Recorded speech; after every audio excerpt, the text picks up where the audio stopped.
Hi everyone, I'm Titta Maja and I work as a director in the Ministry for Foreign Affairs in a South Asia unit. When I first learned about this position about 2 years ago, I thought I should apply, and it's a bit almost embarrassing to say why. It's because I'm a huge yoga enthusiast, and I thought that if I would get to work with a unit where yoga is such a big part of the unit's everyday life, there is very little that could go wrong. And this far, I've proved to be right. So I got the job, and I've been actually quite happy about it because yoga means quite a bit to me. I learned first of all about it when I was working in Southeast Asia. And I started practicing quite actively almost 30 years ago. So it's been part of my life for a very long time. It mostly helps me to concentrate.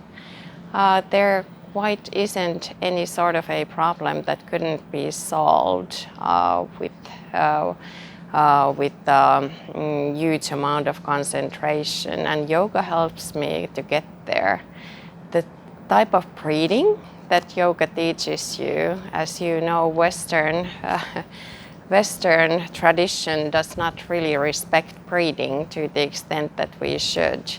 Yoga helps me to breathe properly, and whenever I have a moment that I need to concentrate, I take a deep yoga breath, and everything seems to be rather much smoother. I would say that for most of the people in the,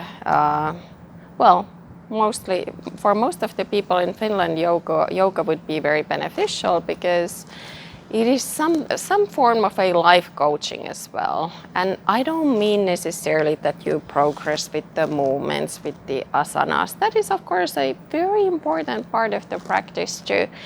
But I'm talking about the yoga routine. It provides a certain routine when you learn the basic, let's say, 6 types of asanas that you put together. And once you start practicing that sort of a routine regularly, that kind of I would say, empties your mind. And when your mind is empty, there is room for concentration for issues that are more important.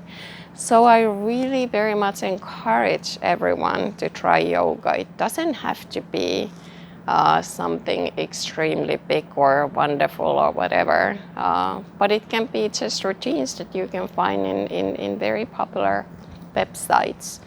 I'm pretty sure that you will benefit from it. If you're very keen on trying something totally different, there is a thing that is called sauna yoga in Finland, which puts quite well together our tradition and passion for this heated little place called sauna, and then yoga. And it makes actually quite a bit of sense because you need a certain temperature to be flexible enough to do yoga safely. So we have developed our own tradition to do yoga.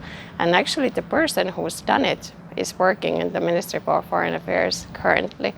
So we all say hi to all the viewers and wish you the best of a Yoga Day 2020. Bye.